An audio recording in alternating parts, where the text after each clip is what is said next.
এ কি গিন্নি, এই কটা ভাতে কি পেট ভরবে?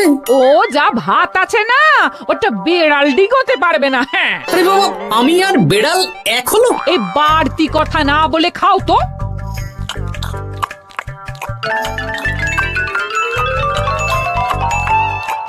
গিন্নি, পেটটা ভরেনি বুঝলে, তুমি আরেক হাঁড়ি ভাত বসাও। আমার জন্য 2 হাতা রাখা আছে, ওটাও খেয়ে নাও না, খাও। আমি আর ভাত বসাতে পারবো না, এখন উনুন ধরাও, আঁচ দাও, ভাত বসাও। আহ, আরে তোমারটা তুমি খেয়ে নাও না। তুমি তো জানো আমার এইটুকু খাবারে পোষায় না। তারপর তুমি আজকে ওই ওলের ঝোলটা যা বানিয়েছিলে না, আহা। খাই খাই খাই খাই করে আমার জীবনটাও খেয়ে ফেললে গো। আরে বাবা, ভগবান এই পেট দিয়েছে কিসের জন্য? এত খাটাখাটনি, সবকিছুই তো এর জন্য নাকি? হ্যাঁ,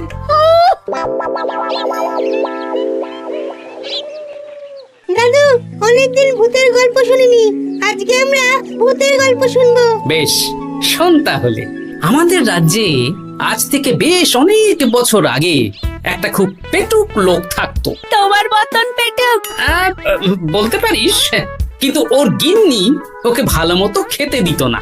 তাই একদিন না খেয়ে খেয়ে অক্কা পায় আর ভূত হয়ে এদিক সেদিক ঘুরতে থাকে। তারপর কি হলো দাদু? তারপর তো সে এক মজার ব্যাপার। ভূতকে ওর গিন্নি চোখে দেখতে পেত না, তাই সেই পেটুক ভূত কিছুদিন পর থেকে গিন্নির উপর হুজ্জুতি শুরু করলো। কিরকম হুজ্জুতি দাদু? গিন্নি যা রান্না করতো সব চুরি করে খেয়ে নিত। এই, এসব উল্টো পাল্টা কথা বলে আমাকে ভয় দেখাতে পারবে না। হ্যাঁ, এই যে তোরা চটপট খেয়ে নে, নইলে তোদের দাদু আবার ভাগ বসাবে রে। খা। আচ্ছা দিদা। এই শোনো না, তুমি আমার জন্যেও আরো কয়েকটা বেগুনি ভাজো। হ্যাঁ, এই তো একটু আগে 4টে বেগুনি আর 1 বাটি মুড়ি দিলাম। হ্যাঁ, আরে সেগুলো তো পেটের কোন কোনায় হারিয়ে গেছে গিন্নি। তুমি ভাবো আমিও হারিয়ে গেছি? বেশি খিদে পেলে নিজে রান্না করে খাও। আর সে তুমি না থাকলে আমি রান্না করেই খেতাম। দিদা, দাদু কিন্তু তোমাকে চলে যেতে বললো। কি বললে? আমি চলে যাব? আরে তাহলে তাই হবে। এই গুলটে, তুই এসব কি বলছিস বলতো? গুছিয়ে বিদায় নিচ্ছি। আরে আরে আরে, কোথায় চলে যেতে বললাম গিন্নি? হয়েছি আর না, আজকে আমি বাপের বাড়ি চলে যাব। হ্যাঁ, এই দেখো, আমি কোথায় চলে যেতে বললাম? তোমার মনের কথা আমি বুঝে গেছি। এই দেখো, থাকবো না এই পোড়ার মুখ সংসারে। যা। লক্ষ্মী সোনা রাগ করেছে। হাওয়া গরম আছে, চল এখান থেকে বেগুনি নিয়ে এখন কেটে পড়ি। এই সামান্য ব্যাপারে রাগ করার কি আছে বলো তো? এবার নিজের সংসার নিয়ে নিজে থাকো, সারাদিন শুধু খাই খাই আর খাই খাই। নাও এবার ঠেলা সামলাও। ভুল করেও আমাকে বাপের বাড়িতে ডাকতে যাবে না বলে দিচ্ছি। যদি যাও তাহলে আমার থেকে খারাপ কেউ হবে না, এই বলে দিলাম। ওগো, তুমি আমায় ছেড়ে চলে গেলে গো, এবার আমি কার কাছে বায়না করবো গো?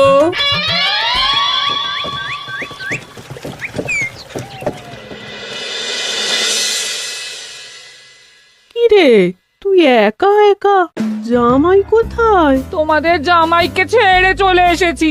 এ মা, তুমি কি থাকতে দেবে না আমি চলে যাব? এসব আবার কি কথা বলছিস তুই? হ্যাঁ, এ তো তোরও বাড়ি। আমাদের ভাত ডাল জুটলে তোরও জুটবে। কি হয়েছে রে দিদি? দিন রাত খেটে খেটে কয়লার মতো পুড়ে যাচ্ছি, আর ওনার বায়না শেষ নেই। সারাদিন শুধু খাই খাই আর খাই খাই। এবার বুঝবে জামাই বাবু। হ্যাঁ, নিজে হাত পুড়িয়ে রান্না করার ঠেলা।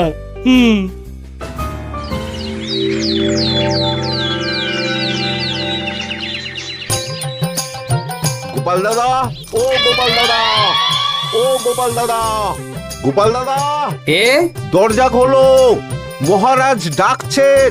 এই রে, অনেক বেলা হয়ে গেল। আরে দরজাটা খোলো। যাচ্ছি যাচ্ছি। আরে আজকে তো গ্রামের সেচ প্রকল্প নিয়ে আলোচনা আছে, মহারাজ তাই তোমাকে ডাকছেন। মুখ হাত ধুয়ে যাচ্ছি।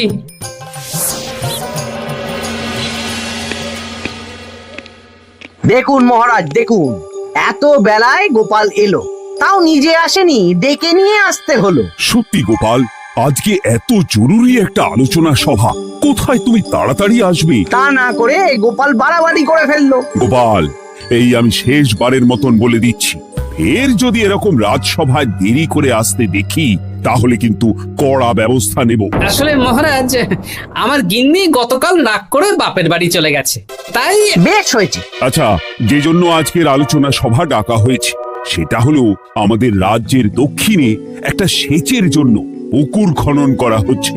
এ তো খুব ভালো কথা মহারাজ। দক্ষিণের চাষি ভাইরা অনেক দিন ধরে জলের সমস্যায় ভুগছিল, এবার একটা সুরাহা হবে। কিন্তু এটার জন্য তোমাদের বেতন কয়েক মাস কম পাবে তোমরা। একি কেন মহারাজ? তোমার তো এখন একজনের সংসার গোপাল, তোমার আবার চিন্তা কিসে? তাহলেও সেচের জন্য পুকুর খোঁড়া হবে, তার সাথে আমাদের বেতনের কি সম্পর্ক? কারণ ভাড়ারের অবস্থা খুব একটা ভালো নয়, তাই আগামী 3 মাস তোমাদের বেতন 5 মোহর করে কম দেওয়া হবে। হ্যাঁ? হ্যাঁ নয় হ্যাঁ। আর ওই 3 মাসের কেটে নেওয়া বেতন চতুর্থ মাসের বেতনের সঙ্গে যোগ করে দেওয়া হবে।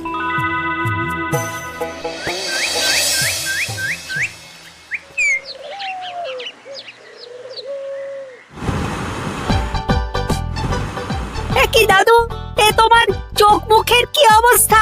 কালি ঝুলি মেখে ভূত। কি আর করবো বল, এসব কি আমার কাজ রে? কালকে ভূতের গল্প শোনাচ্ছিলে, আজকে নিজেই ভূত সেজে বসে আছো।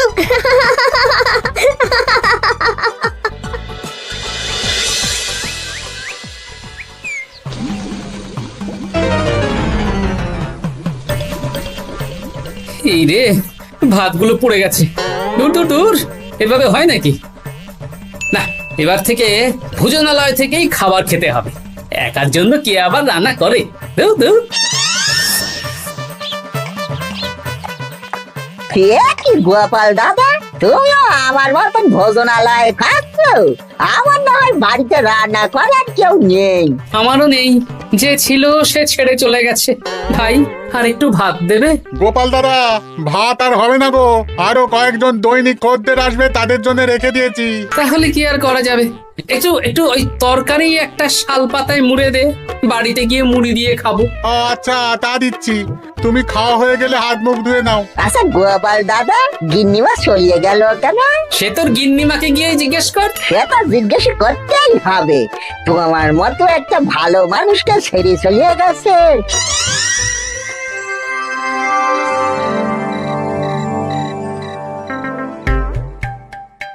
এসো এসো। এই নাও ধরো, পুঁটির মা তোমার জন্য কটা রুটি আর তরকারি পাঠালো। শুনলাম তুমি বাইরে ভোজনালয় খাচ্ছ। কি আর করবো বলো, একদিনই ঘর দুয়ারের একই অবস্থা করেছো গো গোপাল দাদা। ওই একার সংসার, এখন আমার কাজের মধ্যে দুই, খাই আর শুই। তা গিন্নিমাকে খবর দাও। না না না, খবর দিলে আবার অশান্তি শুরু করবে, বরং তুমি গিয়ে বলো। বেশ, তাহলে কালকে আমি তোমার শ্বশুর বাড়ির দিকে সার কিনতে যাব, না হয় গিন্নিমাকে আমিই খবর দিয়ে দেবো।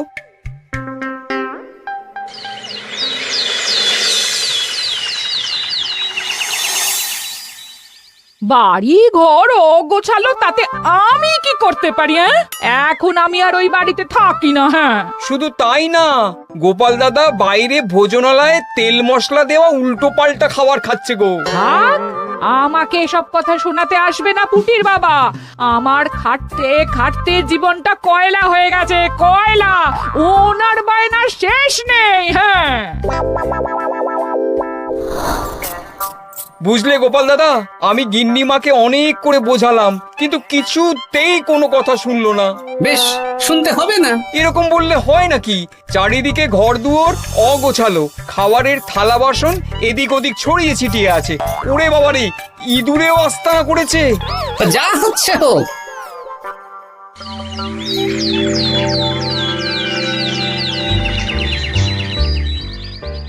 ভোলা, আটটা কচুরি দাও তো ঝটপট, খেয়ে রাজসভায় চলে যাব।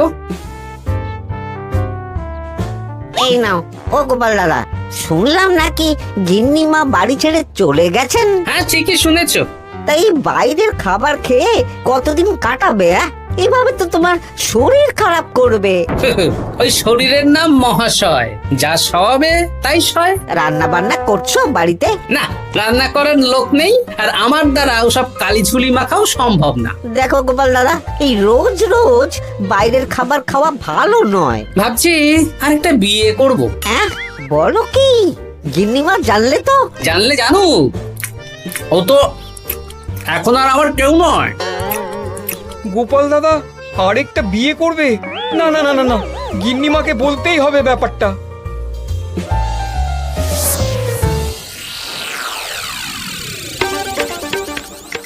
গিন্নিমা, তুমি আবার এসেছো পুটির বাবা। সর্বনাশ হয়ে গেছে। আবার কি সর্বনাশ? হ্যাঁ, বাড়ির চারিদিকে অগোছালো, ইঁদুর মশা মাছি ঘুরে বেড়াচ্ছে। আমি আর ওই বাড়িতে যাব না। গোপাল দাদাও সেই ব্যবস্থাই পাকাপাকি করতে চলেছে, আরেকটা বিয়ে করবে। কি বললে? জল জ্যান্ত বউ থাকতে আরেকটা বিয়ে? হ্যাঁ, আমি আজকেই যাব। ওর একদিন কি আমার একদিন? হ্যাঁ, আমি আজকেই যাব। এই দিদি, এক মুহূর্তে এরকম বদলে গেলি কেন? আবার আবার তো জামাইবাবু তোকে কাটাবে। তা বলে তোর জামাই বাবুটাই অন্য কারোর হয়ে যাবে? হ্যাঁ, আমি বেঁচে থাকতে আমি হতে দেব না। তাহলে দিদি আমিও যাব। ওই জামাইবাবু অতিরিক্ত খায়, জামাইবাবুর খাওয়া বন্ধ করতে হবে, বুঝলি? ঠিক আছে, চল তাহলে চল। ঠিক আছে, চলুন তাহলে। হ্যাঁ হ্যাঁ, তাই চলো। বুঝলি দিদি, আমার মাথায় একটা মতলব এসেছে। হ্যাঁ। কি মতলব শুনি?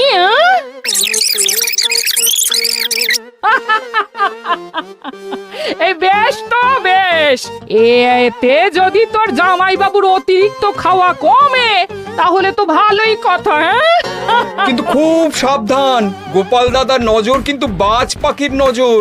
তাহলে যাওয়ার পথে একটা সাজঘর হয়ে যেতে হবে। হ্যাঁ, তাড়াতাড়ি চলুন, রাতে মনে হয় ঝেঁপে বৃষ্টি হবে। কই গো, বলি কোথায় গেলে? এ কি, আমি তো বেশ ভালোই ছিলাম, তা তুমি আবার ফিরে এলে কেন? আমি বেঁচে থাকতে তুমি আবার বিয়ে করবে? ওসব চলবে না। আমি এক সাধক বাবাকে নিয়ে এসেছি, তোমার সব ভীমরতি ইনি ছড়িয়ে দেবেন। হ্যাঁ, আজকে থেকে তোমার অতিরিক্ত খাওয়া দাওয়া বন্ধ করার দায়িত্ব এনার। যা বাবা,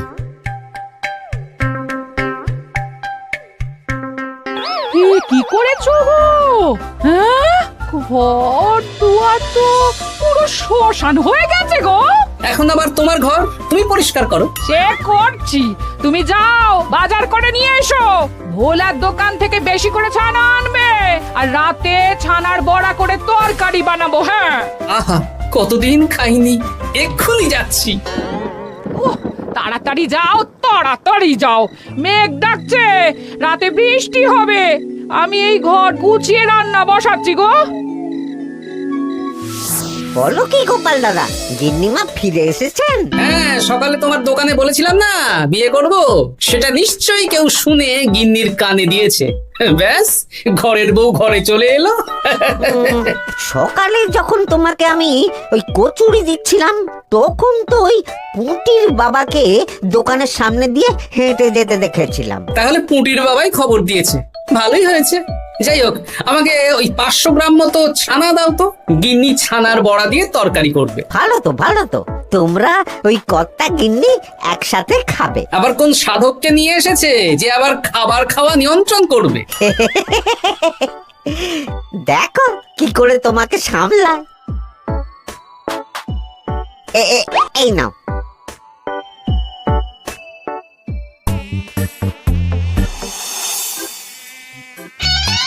দেখি গিন্নি, আমার জন্য দুটো বড়া আর ওনার জন্য এতগুলো? বেশি খেলে তোমার চেহারা ঠিক হবে না বৎস, তোমাকে রোগা হতে হবে, তাই কম খেতে হবে, বুঝলে? ঠিক আছে, আপনাকে আমি মজা দেখাচ্ছি। অগত্যা গিন্নির হাতের খাবার খাচ্ছি, এই আমার 14 পুরুষের ভাগ্য ভালো।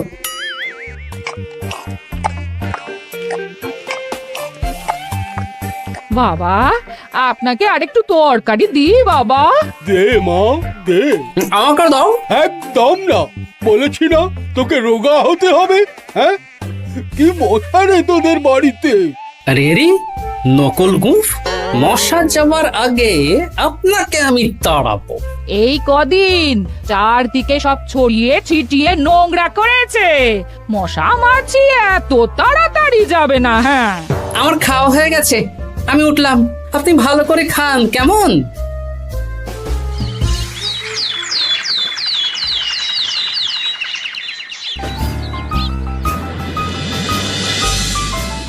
বিজ্ঞানী, আরে গোপাল যে, কি ব্যাপার? একটা সাহায্য চাই বিজ্ঞানী। বলো বলো, আমি কি করতে পারি? কয়েক টুকরো বরফ বানিয়ে দিতে পারবে? তা পারবো, কিন্তু এখন হবে না। তুমি বরং সন্ধেবেলার পর নিয়ে যেও, কেমন? খুব উপকার করলে বিজ্ঞানী। আমি ওটা বিশেষ মোড়কে তোমায় দেব, যাতে গলে না যায়। ধন্যবাদ বিজ্ঞানী, এখন তাহলে আসি।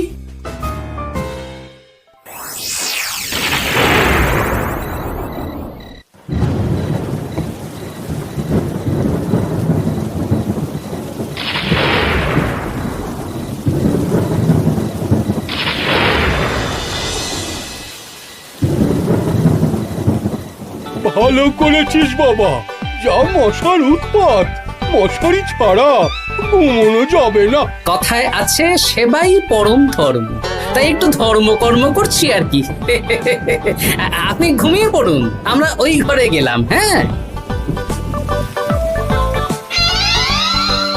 সব দরজা জানলা ভালো করে বন্ধ করে দিয়েছো তো? ঝেপে বৃষ্টি নেমেছে।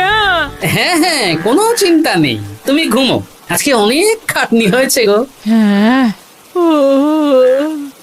জয় ঠাকুর।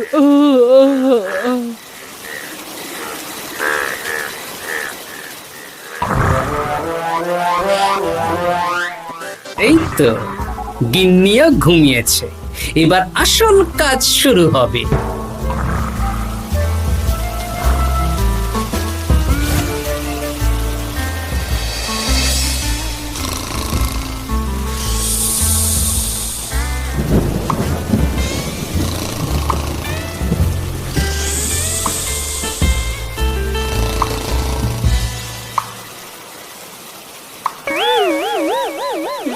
কি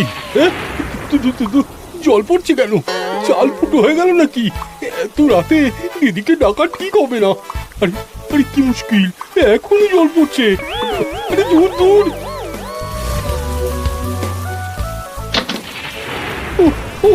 বাপরে বাপ।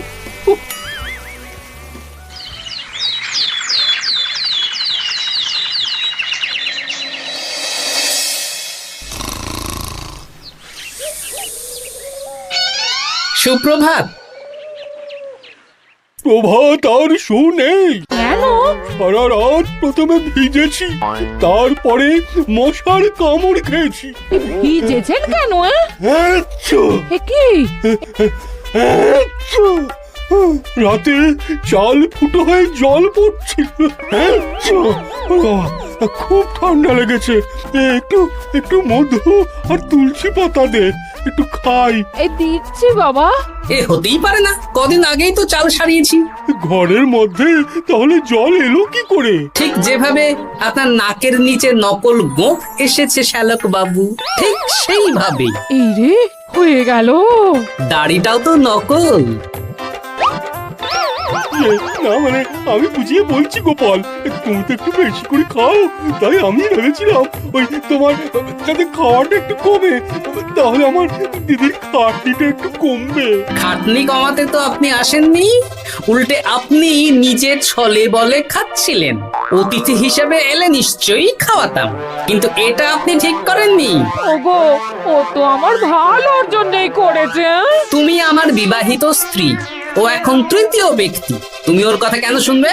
হ্যাঁ, প্রথমে বাচ্চাগুলো মস্করা করলো, সেই শুনে তুমি চলে গেলে। হ্যাঁ, ওরা তৃতীয় ব্যক্তি, ওদের কথায় কান দিলে। তারপর পুঁটির বাবার কথা শুনে বিশ্বাস করলে আমি সত্যিই বিয়ে করছি। হ্যাঁ, এই জন্যই তো চলে এলাম। হ্যাঁ, এখানে পুঁটির বাবাও তৃতীয় ব্যক্তি, আর তারপর শ্যালক বাবুর কথায় আমাকে কম খেতে দিচ্ছ, আর উনিও তৃতীয় ব্যক্তি। ইয়ে, না মানে? হ্যাঁ মানে, না মানে কিছু না। যখনই সংসারে স্বামী স্ত্রীর মাঝে তৃতীয় ব্যক্তি প্রবেশ করবে তখনই অশান্তি হবে। নিজেদের সমস্যা আমরা নিজেরাই ঠিক করে নেব। আচ্ছা গো আচ্ছা, ঠিক আছে, আর কোনো বাইরের লোকের কথা শুনবো না। এবার বলো তো, ছাদ থেকে জল পড়ার ব্যাপারটা কি?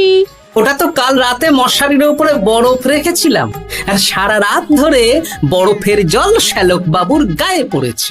ছাদ ঠিকই আছে গিন্নি। হ্যাঁ নয় হ্যাঁ, কাল যখন খাবার খাওয়ার সময় দেখলাম আপনার গোঁফ খুলে যাচ্ছিল, আপনি ঠিক করলেন, তখনই একটা সন্দেহ হয়। ওরে ওরে গোপাল, আমি আর তোমাদের কর্তা গিন্নির মাঝে থাকবো না। আমি পালাই। ও, ও, ও, ও, ও, ও, ও।